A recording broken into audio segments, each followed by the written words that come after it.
The rotors spin to a stop. The hatchway swings to the ground. And the man with the most powerful job on Earth steps into view. Nobody else gets to do this. Nobody else in the entire world gets to transport heads of state like we do. When the President of the United States flies from the White House, he travels only in an unmistakable green and white aircraft. 200 feet, 60 knots, 3/4 of a mile away. All you really see are the White House, the fountains, and you know this is it. There's no room for failure, there's no room for incompetence, both mechanical and human. Journey behind the scenes into a top-secret world few have ever seen. Fly on board Marine One.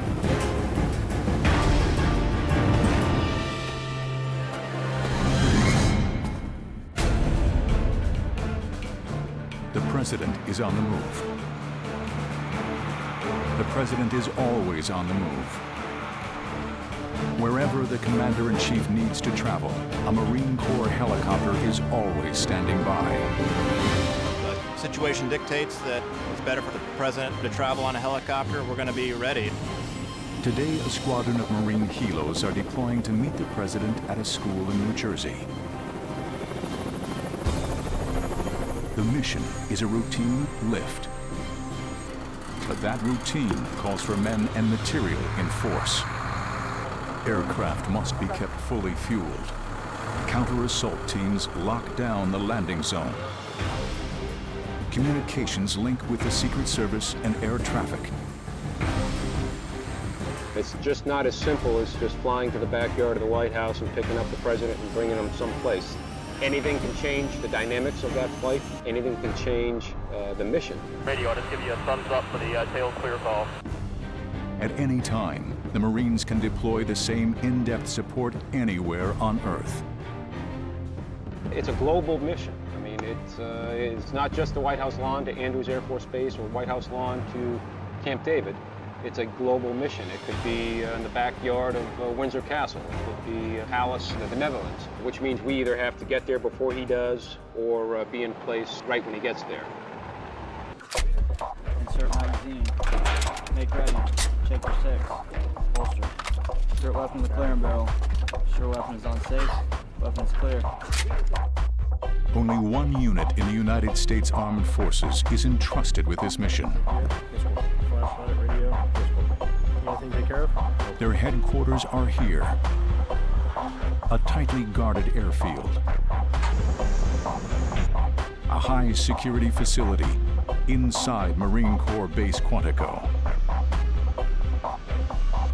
30 miles south of Washington, D.C., on the banks of the Potomac. Quantico is home to the helicopters known as Marine One, and the hand-picked team of technicians, specialists, and pilots who fly the President of the United States.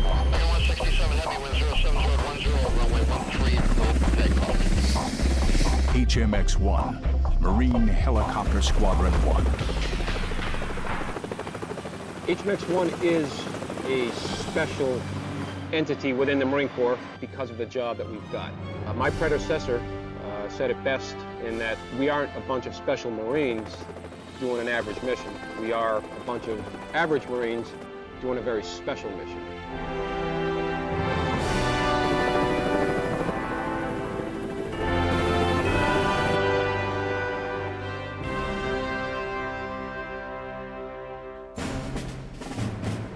No one at HMX-1 understands the duties and demands of that special mission better than Marine One's primary pilot, Colonel Raymond F. LaRue. His call sign, Frenchie. Even the President calls him the Frenchman. More than a pilot, the Colonel also serves as HMX-1's commander. Once Air Force One pulls into the chocks, he's on the T. Obviously, with over 700 men and women at his command, Colonel LaRue runs the largest aviation squadron in the Marine Corps and one of the most complex. In 3 and 4, you've got to spin and get to the tail of Air Force One in most expeditionary fashion and then shut your rotors down. We are Marines. And what does that mean? We grow Marines with an ethos of we can do anything.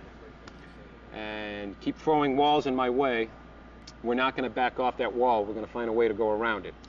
And that's not just me, that's every Marine. Marine One is not a single helicopter. Flying the President calls for an entire fleet. 35 aircraft, 4 entirely different models. 2 cargo copters handle support functions. The twin-rotor Sea Knight, often called the Frog, and the 16-ton Super Stallion.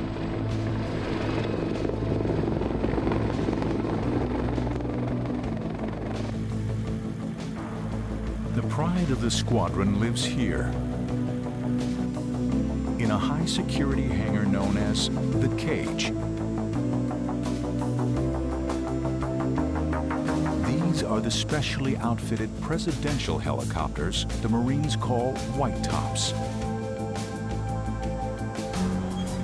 The icon of the presidential fleet is the VH-3D, the Sikorsky Sea King, a helicopter that first entered service over 40 years ago.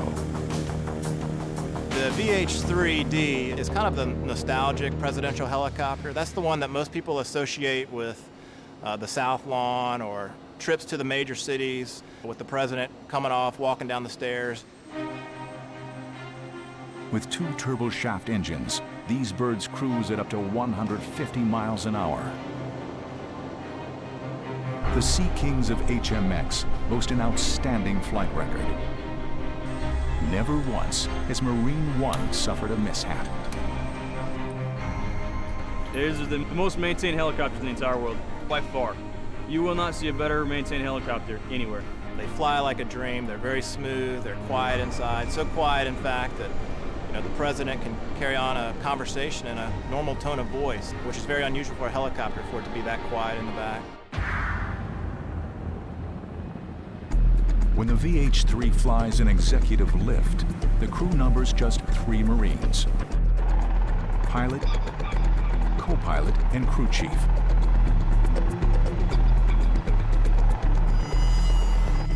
Over 70 feet long, the helicopter has room for a dozen passengers, including the Secret Service, and a special seat for the Commander-in-Chief. 251, short body 250 and contact with approach 132. These are very unique aircraft. The communication suite that has to go on board, for all intents and purposes, it's a flying Oval Office to some degree. Approach number 320 is 9.78 thousand. You also have to imagine that if you are flying the President of the United States around in an aircraft as low flying as, say, a helicopter, that there's other entities that have to go into flying that platform. Those entities include sophisticated defenses to protect the President. DoD restrictions keep Marine One's features top secret. However, similar combat aircraft carry sensors to detect laser and radar tracking, electronic shielding, and onboard anti-missile systems.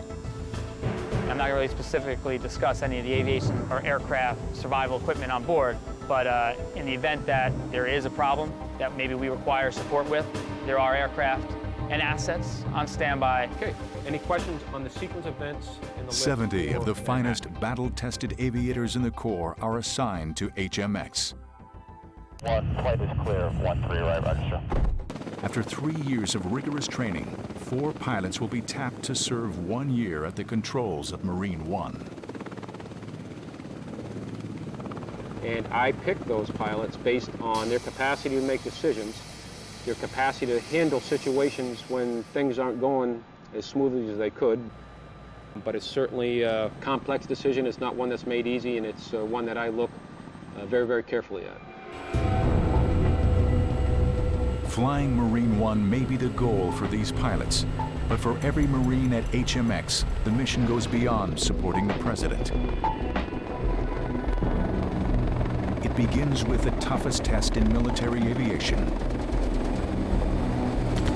Flying warriors into the heat of battle. HMX-1 was established in 1947 as the Marine Corps' first ever helicopter squadron. The unit was commissioned to develop battlefield tactics for rotary winged aircraft, helicopters.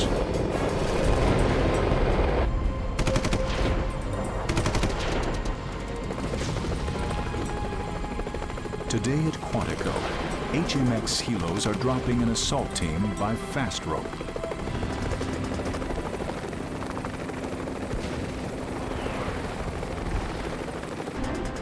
My combat experience, it really just brought confidence to this job. It makes you relax a little bit more. It makes you understand the gravity of what you're doing here as far as doing your job under tough circumstances. Getting in and out, fast and safe, that's the goal for these Marine pilots. Whether flying warriors into combat or taking the Commander-in-Chief to the White House. Here we go, nosing over, looks clear up the river. Yeah, clear to the left. Ground speed's 36 and you're coming down through 150. But transporting the president calls for more than just battlefield instincts. NG's on the rise. All right, I got the water tower in sight. I'll go ahead and make the turn. Roger. Would-be Marine One pilot Major Sean Quigley is about to land on the White House lawn. At the controls of a computerized, virtual Marine One. Sure looking good over the lips, and looks like your airspeed's matched up. You're coming down through 70 feet. I'm flattered that I was chosen, and I only hope that I can continue to perform in a way that instills confidence in the commanding officer so that I can continue to safely transport the most important man in the world from point A to point B when I'm supposed to. Transmission, all press and temp are in the green. All right, I'm making my turn. Roger. From crosswinds on the South Lawn to the narrow piers of Manhattan's Wall Street heliport, the simulator can replicate various key landing zones. All right, we got the heat up and on. It is on. Power back, one back. Power back, one back. We spend a total of 6 weeks immersed in learning the various missions that we fly. We call that saturation training. I want to pass the monument here, about 200 feet, 60 knots. I'm only showing you pulling about 92% All right, let's get landing checks. After 3 years of rigorous training, Quigley is on the brink of qualifying to fly the president. Ground speed's 13 knots.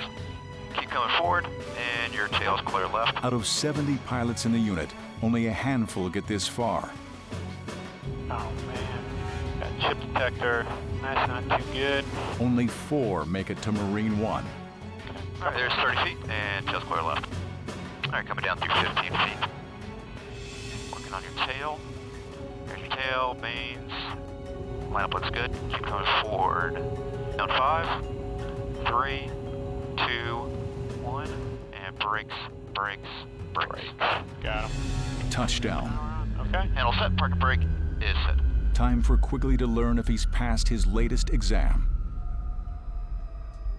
Okay, that was real good. I like the crew coordination on that thing. Thumbs up. The thing to remember too is in an ATOS, it does not Next talk test about for the prospective Marine One pilot, landing on the actual South Lawn. But either case, it's your call as the aircraft commander. So, good job. Okay, all right, thank you.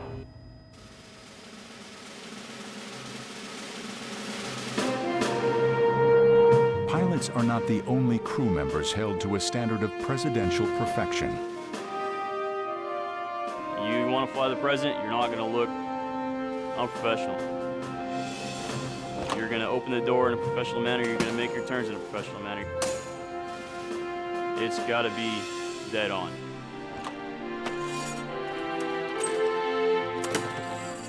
Sergeant Nicholas Green is a Marine One crew chief. Part color guard, part ground crew. The crew chief handles the hatches, safety, and ceremony on every presidential lift. It's a large weight on your shoulders. You definitely have a lot to stand up for when you're in front of the helicopter.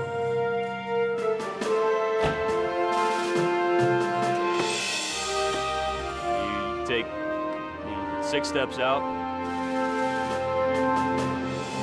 pivot, walk all the way to the back.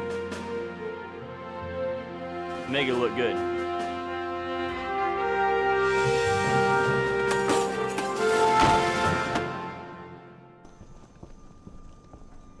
For Major Sean Quigley, today is game day. The test that will make or break his chance of flying Marine One. Landing on the White House lawn at the controls of a presidential white top. Flight 45, heavy close full at the Foxtrot, taxi right, Bravo to the ramp, a mile to the ground, point down, okay? For this decisive flight, Quigley will lift off in one of the squadron's iconic helos, the VH-3. Cleared for takeoff. When you're flying the H-3, you really feel like you're flying a helicopter. H-3 Zulu Tango County Turnway 4 left position and hold traffic crossing downfield. It makes you do some work. You got to be vigilant, but it's very rewarding in that it comes through for you every time. You're on patrol. Thank you. Should be all squared away until we're hit the boards. Coming up on here, I got a gear light left. The trip up the Potomac will take only minutes. But before this white top can touch down at the White House, Quigley must make an intermediate landing. Next stop, a restricted military base, a facility the Marines cannot allow to be filmed.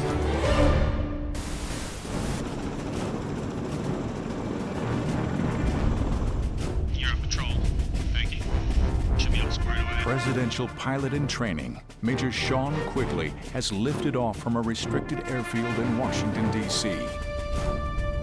Next stop, the White House. Quigley is about to face the ultimate Marine One trial.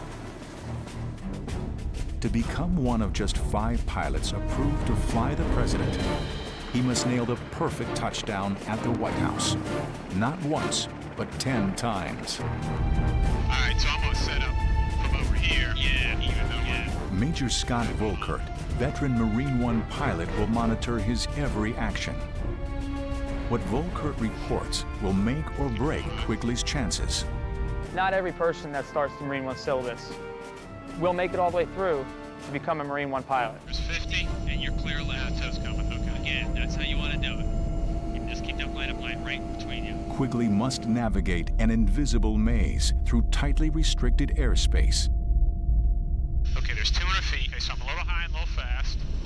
Security regulations and heavy traffic at Reagan National Airport confine Marine One to a narrow, low-level flight path. There's your 200 feet. There's your 60 knots. I wouldn't go too far over there. You're probably pretty good here.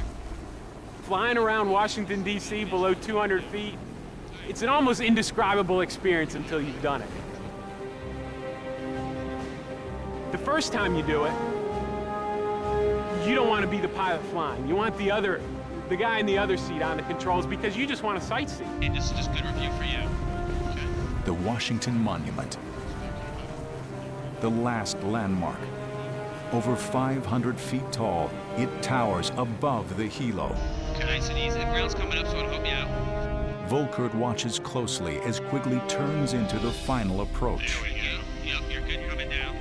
Okay, there's 200 feet. 50 knots, that's fine. It's no faster than 60. All right. It doesn't matter how many thousands of takeoff or landings that you have. Don't cheat right on us. You make that turn around the Washington Monument, you receive your landing clearance, and you roll final on the South Lawn. That's when you fully understand the gravity of the situation, the responsibility that you have. Without exception, my palms start to sweat, get a little bit nervous. Okay, I'm putting this line between my legs. Yeah, right between your legs. Tree goes down the right-hand side. Just remember, we want to be over that fountain by, 90 feet. Oh, good visuals, clearing 150 and 50, so we're accelerating now. Good line up. Don't cheat right on us. Good. Now just keep coming down. Now cheating right. Looking good. Looking good. Just keep driving forward. The South Lawn. 100 feet, 30 knots. Barely 50 yards wide, hemmed in by towering trees. Man, it seems like we're close to that blue spruce on the left. Don't worry about it. You're good. I'm holding the altitude. Quigley can't touch down just anywhere. His landing must line up precisely with 3 red discs. Don't cheat right. Looking good. Looking good. Just keep driving forward. Keep driving forward. Clear to come left. 200 feet, 60 knots, 3/4 of a mile away from touching down.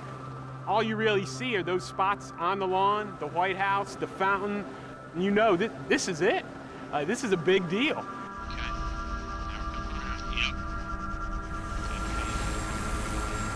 Hovering 10 feet above the ground, one final maneuver. Quigley must rotate to line up the helo's wheels with the landing discs, each just 6 feet wide. Okay. Now we're coming around. Yep. 10 feet. When you are landing that helicopter, it's you. 15 feet back. It's all you. And that is a rewarding feeling. All right. 10 feet. Settle down to your 5. Looking good. And you're 20 feet back. Creeping it forward. Okay. 15 feet back. 10. 5. 4. 3. 2. 1. There's the edge right there. Roll forward another foot. 6 inches. Brakes, brakes, brakes. Brakes are set. Feet are off. Power's off by half. What do you think? It looks pretty good on this side. Looks good on this side. Okay. Touchdown. Next challenge, the perfect White House takeoff. Good aim to you. Two's coming back. You're flying the head. Rotate to the right side. And after that, Quigley must repeat the entire process 4 more times before nightfall. Okay, right up to 105. Fly straight out. Once we get out there, just like Anacostia, we'll do a button hook and come right back in. Come right out towards the bridge over here. You know what I mean? World War II Memorial. Right over World War II. Pretty much. We'll just button hook back. Just, just inside the basin. That's very humbling. Very humbling. It was harder than I thought it was going to be. I've ridden over there a couple of times, and that's pretty simple. You make sure the turns are matched, and you talk on the radio. This time, it seems smaller. The boards were smaller. The lineup lines were shorter. It was as if it was almost miniature. All right. Yep. 100 feet, 30 knots. Your next checkpoint is going to be. A few hours later, Quigley tackles his final trial of the day. 100 feet right now. Good altitude. Hold the altitude. A series of nighttime landings. You know that trace, so just keep coming left a little bit. This is the acid test for Marine One. But it will be weeks before Quigley learns if he has passed or failed. You're not clear left yet. Not yet. Now you are. Okay. There's plenty of places that you can make some hiccups along the way, different situations that just arise where you may or may not have what it takes, if you will, to be a Marine One pilot HMX. 15 feet. 10 feet. Flying in and out of the White House is only one facet of Marine One's complex zero-fail mission.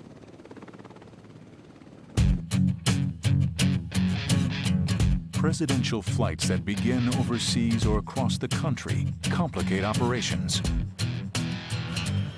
HMX must ship a detachment of helos by cargo jet to arrive before the president. Today, HMX maintenance techs are breaking down a pair of white tops for a long-distance flight aboard a C-17 cargo jet. Destination, Bangkok. Normally, if we're going overseas, we'll take the VH-60s. That's a smaller Black Hawk variant that has a smaller cabin, but it's just as capable with communications and flight capabilities and so forth. But it deploys so well just with folding up a few blades. We can roll that thing right into the back of an Air Force C-17 with all of our gear and personnel, completely self-contained in one aircraft, and fly to anywhere in the world and be there and build up and be up and flying in just a matter of hours. The United States is the only country on the planet that supports its commander-in-chief globally and does that with its own assets. There is no other foreign country, even when they come to this country, that bring their own assets to fly their commander-in-chief.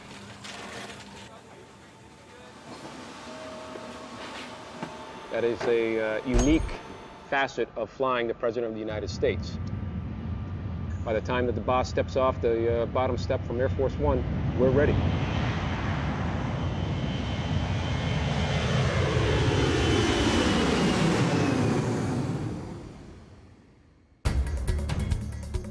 Next destination for the President and HMX-1, New York City.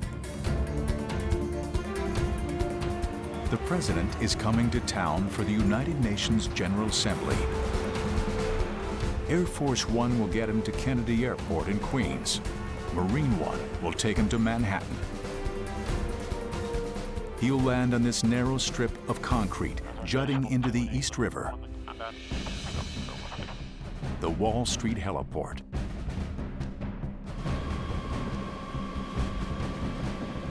Like every mission, the work begins on the banks of the Potomac at Quantico and HMX-1.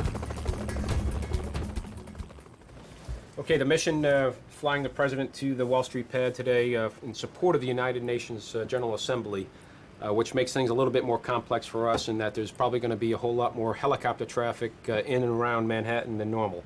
Preponderance of that traffic is going to be centered around the Statue of Liberty, but there is some coming down the East River and going over to the Hudson River, so we'll be wary of the fact that it could be a very, very densely populated airspace today. Okay, the Wall Street pad, we've all landed. It's akin to landing on a ship. 3 days before the mission, a Marine advance team hits the pad at the Wall Street heliport. You can really box yourself in if you land 3 before 4, and you can't really help it. Major Rick Barnes and Major Kevin Duffy will block out the exact choreography for the presidential landing. To avoid calling attention to their work, the Marines dress in plain clothes instead of uniforms. Stand this is where I want your nose wheel, and then as they're coming in, you direct them and then you get out of the way. Stand over here and hold it forward and see. Show them the number usually and say, you can, but everything looks good here. This is where we'll put Nighthawk 2. Across town from the Wall Street helipad, a full-scale military landing is underway. The U.S. Marines are setting up a beachhead at John F. Kennedy International Airport. For the next 96 hours, this secluded corner of one of the world's busiest transit hubs will be transformed into a high-security military base. It's huge. It's very surprising to a lot of people, the effort that goes into it. When you think about just our squadron alone, we have 70 people here just for the helicopter movements. You got Secret Service, West Communications Agencies, West Military Office. It's a lot of people.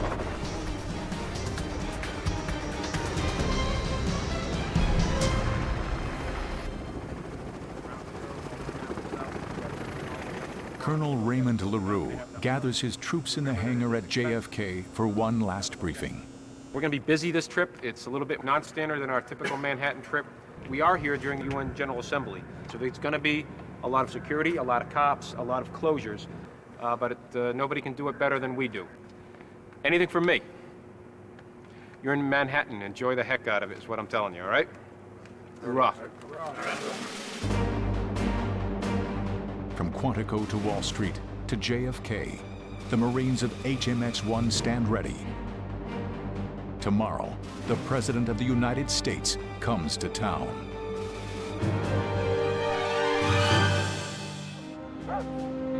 The south lawn of the White House, the President's backyard, a place for receptions and ceremonies. But today, White House groundskeepers are rolling out a landing strip. With 3 red circular pads, they mark out the precise site for each of Marine One's landing wheels. So they just weigh about 160 pounds apiece. They're a half-inch aluminum, 6 feet in diameter. They serve not only as a visual reference for the pilot to come in and land on, but they also help distribute the weight of the aircraft evenly across the lawn, because if a huge helicopter, the wheels touch down in the exact same spot every single time, we'd end up with huge divots out on the south lawn, and that's the President's backyard. That's the last thing we want out there. The angle and location for the landing has been meticulously calculated for safety, ceremony, and the President's convenience.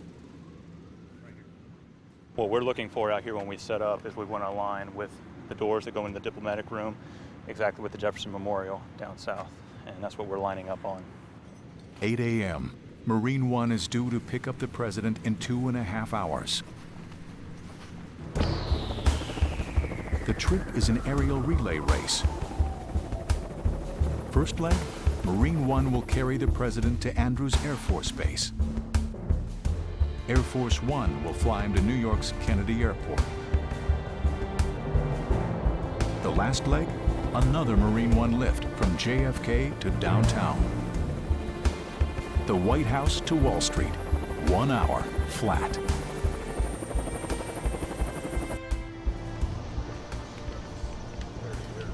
Yeah, that's true. 20 minutes before takeoff, guests in the press corps are ushered into viewing areas around the South Lawn.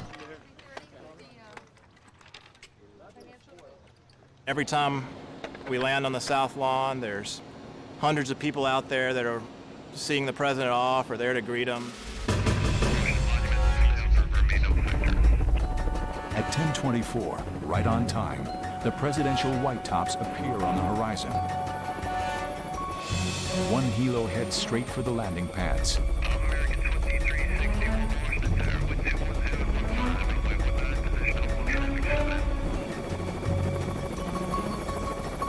For the presidential pilot, the moment of truth has come. Going into the South Lawn, you know, that's pretty nerve-wracking. You know, you think about the cameras that are on you, the number of people that are watching, and then who you're going in there to pick up or drop off.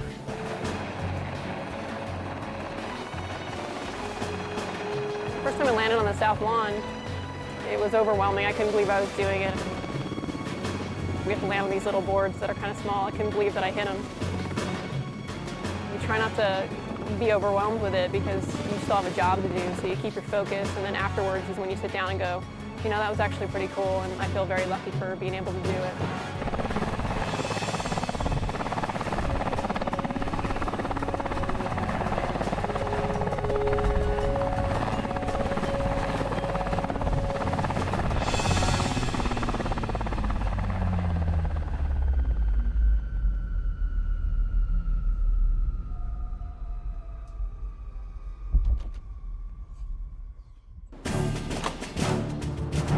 The crew chief drops the stairs, and the ritual march of presidential boarding begins.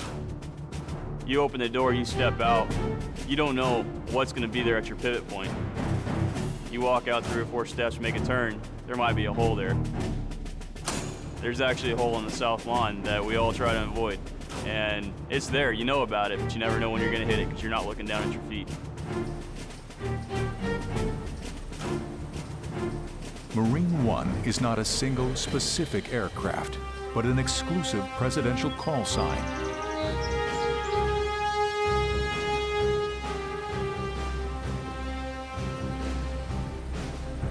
Only after the president steps aboard does this VH-3 become Marine One. The white top turns towards the southeast. Next stop, Andrews Air Force Base, home to the world's most famous plane. Tango, start your right turn heading 100, climb maintain 5,000. In the sky above Washington, 2 identical helicopters join the president's white top in an aerial dance of deception. A security tactic called the shell game. Wherever HMX-1 flies the president, doubles Shadow Marine One's every move. A protective smokescreen to disguise which aircraft carries the man. Only the Marines know which of these green and white lookalikes transports the Commander-in-Chief. At Andrews Air Force Base, the world's most recognizable plane stands ready for takeoff. On board, her crew is poised and waiting for one special passenger. Attention on board the aircraft, the president is 5 minutes out. 3 white tops appear on the horizon. Only one carries the boss. In the shell game, only one is Marine One.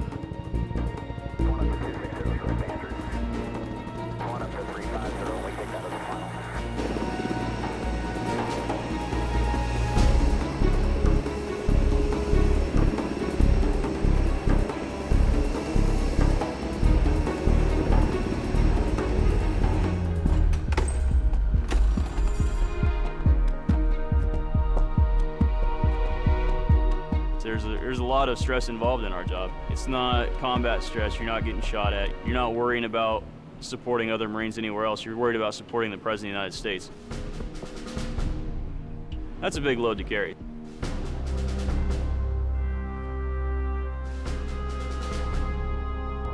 Flight time, 45 minutes. Next stop, New York City. 4.8 miles south of the UN at the Wall Street heliport.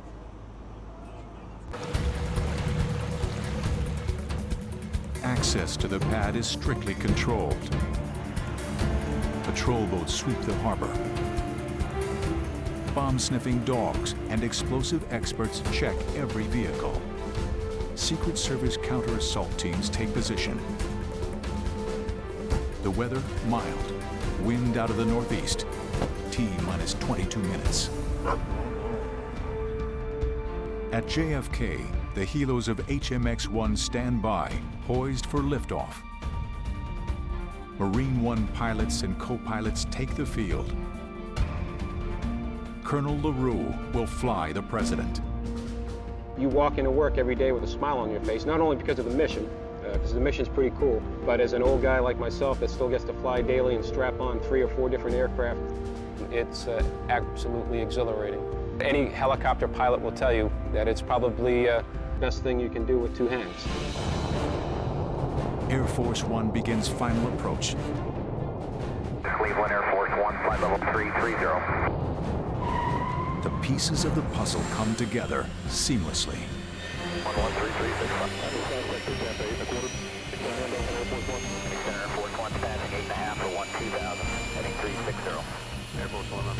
I think the gravity of this job really hits home when you're sitting there just chatting and then all of a sudden the big jet comes at you and the President walks down the stairs. So I think if anything, it makes you really sit up a little bit straighter and take your job a little more seriously. It's when those big engines are coming at you and that stair goes down.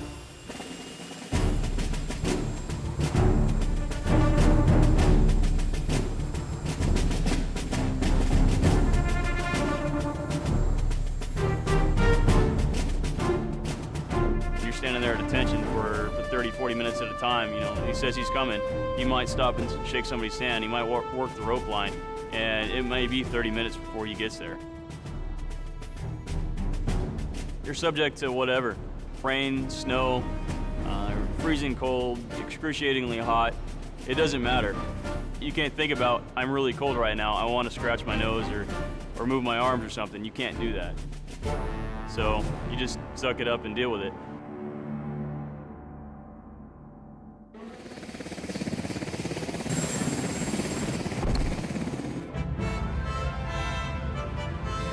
The President of the United States is in the hands of Colonel Raymond LaRue. Nighthawk, 1 and flight. The lift is underway.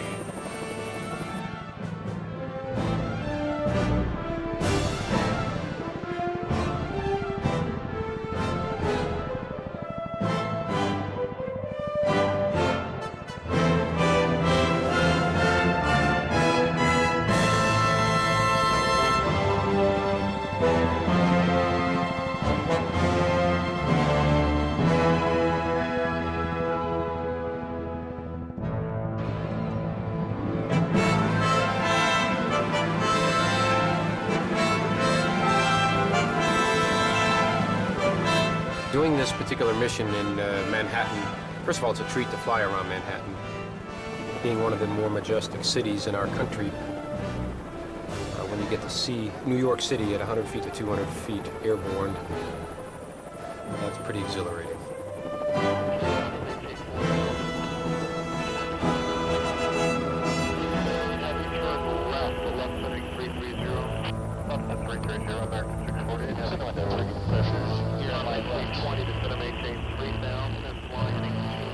But it's also very challenging in that some of the busiest airspace that this country has that we fly into. So we've got to always plan for contingencies as well. JFK to Wall Street in under 10 minutes.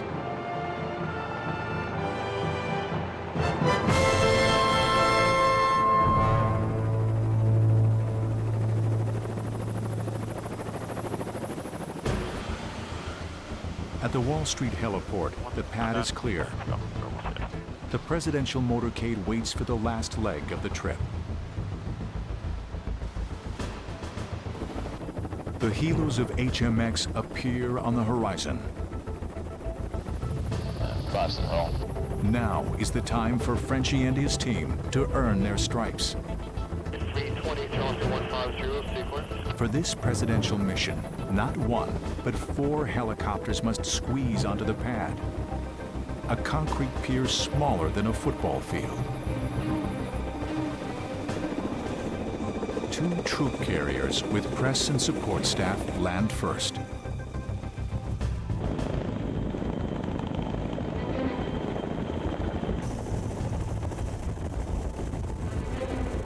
There's a certain portion during the final approach in a helicopter where you have to get into ground effect, which is an aerodynamic cushion of air, if you will. When you're coming in, landing on an elevated platform over water, you really don't get that help from that ground effect until you're actually on the ground.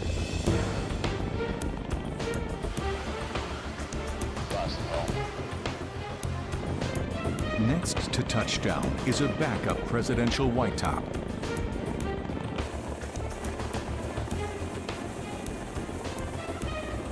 Only then does Marine One begin final descent.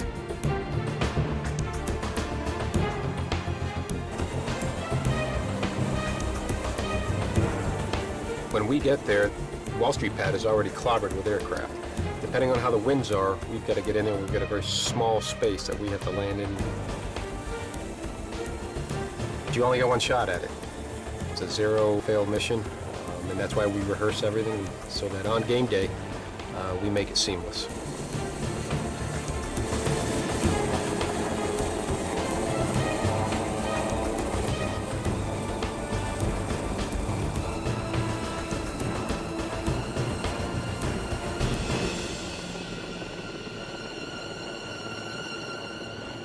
Touchdown. The latest in a 51-year string of perfect landings. Once again, the Marines of HMX have delivered. You'll go out there and you'll have the most important person in the entire United States 2 steps away from you. He salutes you as he walks on, he salutes you as he walks off. That's pretty humbling.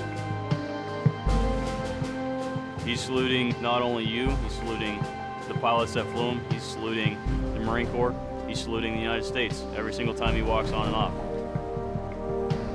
And it is pretty amazing. It's a pretty humbling experience. Now, the Secret Service takes over. The president boards his limo for a high-speed run uptown. Transit time from the White House to the UN, less than 90 minutes. Moments later, the helos take off and head for JFK to prepare for the next lift. They're due back on Wall Street in just 43 hours.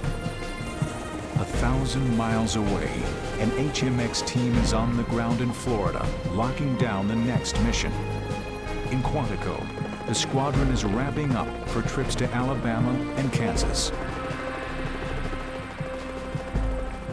Even if there's not a scheduled lift plan, we'll take a helicopter wherever he goes. We're always there whether we're used or not. And yes, the president does always, if he rides on a helicopter, he rides on Marine One, a helicopter from this squadron. This is the job of Marine One. A military mission that never ends. Wherever he needs to go and whenever he needs to go, we'll be there. It's a great honor. It's an awesome experience, and it's something I'm very proud to be able to do, and it's something that I would never have the opportunity to do anywhere else other than here.